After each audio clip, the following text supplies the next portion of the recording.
longer sentences. We now have a population of aging in the criminal justice system. So this gives you information about that. I also want to recommend Ernest Drucker's book, A Plague of Prisons, which you can purchase and have him sign, and remind you that we do need to clear the room. Let's give a round of applause to our wonderful. Thank you very much for the opportunity to speak to them. We would love to speak with them now. How about a nice stroll outside? So we're just going to ask, we're going to give you our little spiel upon what this is about. There are 3 points that we want you to remember. National Ethical Service was once known as National Service Conference, National Women's Conference. This organization is an affiliate that reflects and represents the history of women in the ethical culture movement.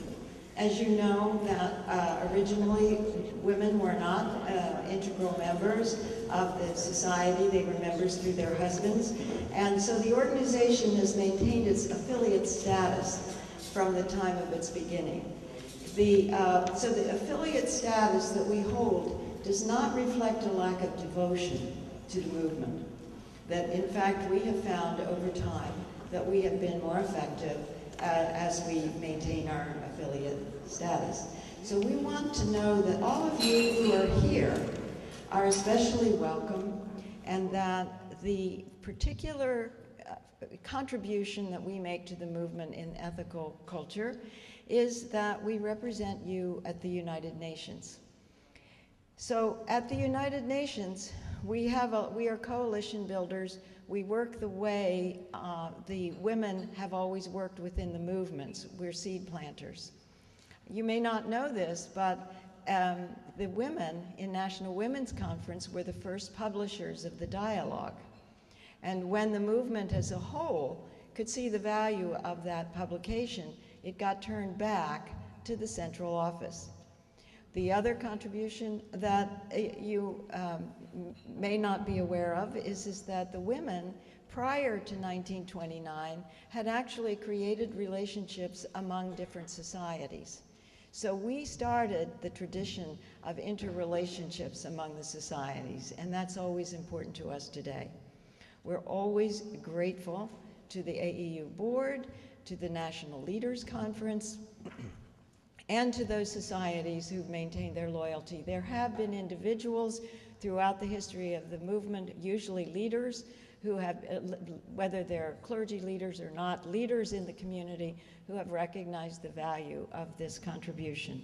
And so this luncheon reflects an attempt on our part to give you something.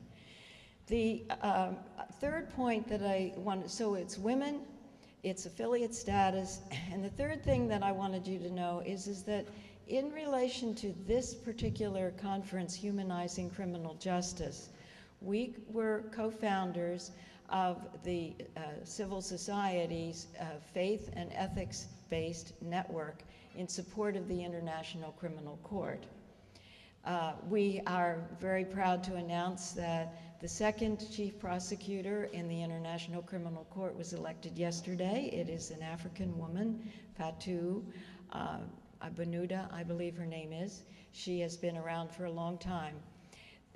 The point about this is to remember that on the international level, the influence of that international level does affect our national and local policies indirectly.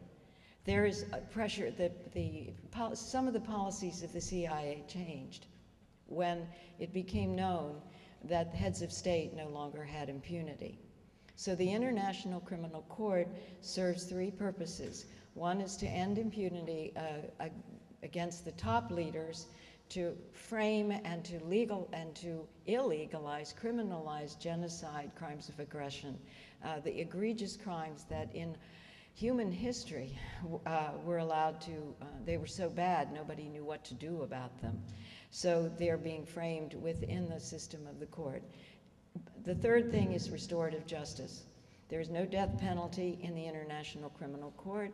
There is a victims trust fund.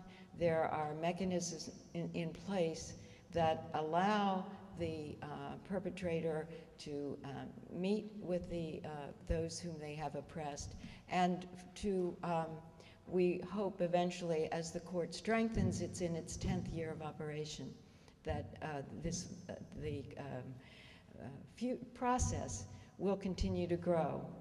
We exert pressure on the United States to sign on to the court, but as the last reading, 134 countries already have.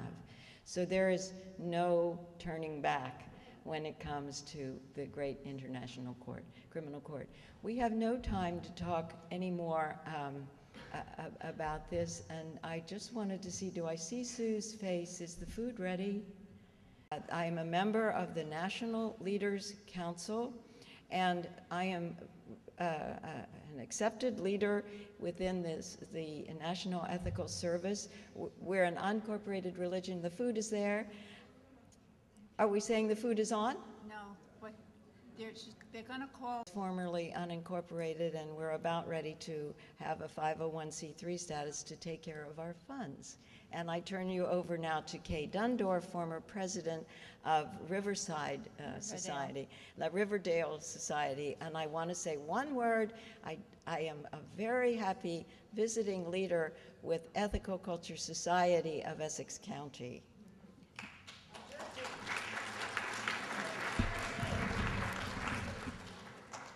Okay. As Martha said, I'm the treasurer of National Ethical Service, and on your tables there are not enough copies to go around of the financial report, but I will just give you a summary that we have two funds. One is our regular operating fund. Excuse me. Oh, go ahead. One is our regular operating fund, and we have about $3,358. Okay.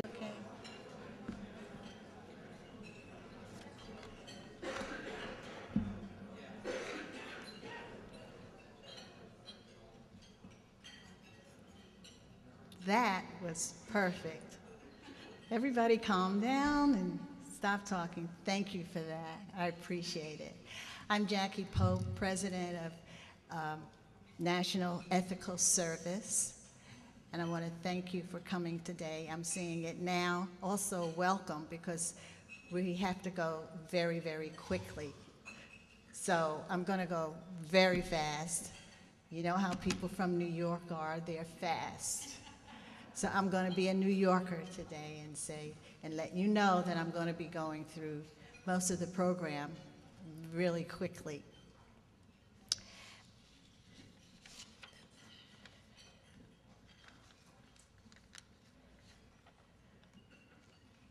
Once a selected president. These are my people. And if anyone knows what president said that and exactly what he said, tell me later. But right now, I'm just going to say I'm here totally petrified because I've not introduced someone that was so important to this country, actually. So my teeth are chattering. If you hear my teeth, just ignore it.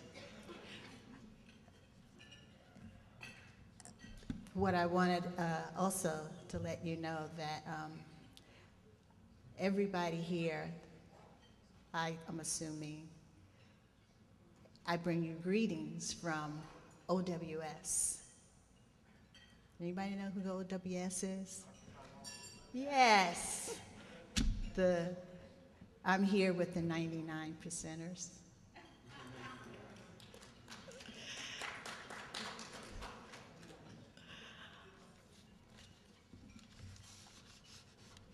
Thank you for that applause. I appreciate it. Don't run outward. Don't run out. Just stick with me. Quickly a lot. I want to quickly introduce everybody on who are National Ethical Service. Say a few words about our luncheon, esteemed luncheon guest. And again, I'll try to make it really quickly because, you know, I know you want to hear what he has to say. And in fact, I wrote this, but I'm just going to skip it so we can hear him. I'm going to end it, though, by saying, this is the end of my introduction for the governor. I'll end it by saying that this is National Ethical Service, as you know, as Martha told you, was started by women. So I want to say, at least to let you know that he worked on legislation to prevent domestic violence. In addition to which he worked on ending legal discrimination against same-sex couples. And certainly overhaul the Rockefeller drug laws after its 30 years of existence. He's so important to my life that I just want to end my remarks about him by saying that he helped so many of us, and he's a mentor type. And he's also able to bridge the gap of the generations. That's Gen X, as well as Stone Age X like myself.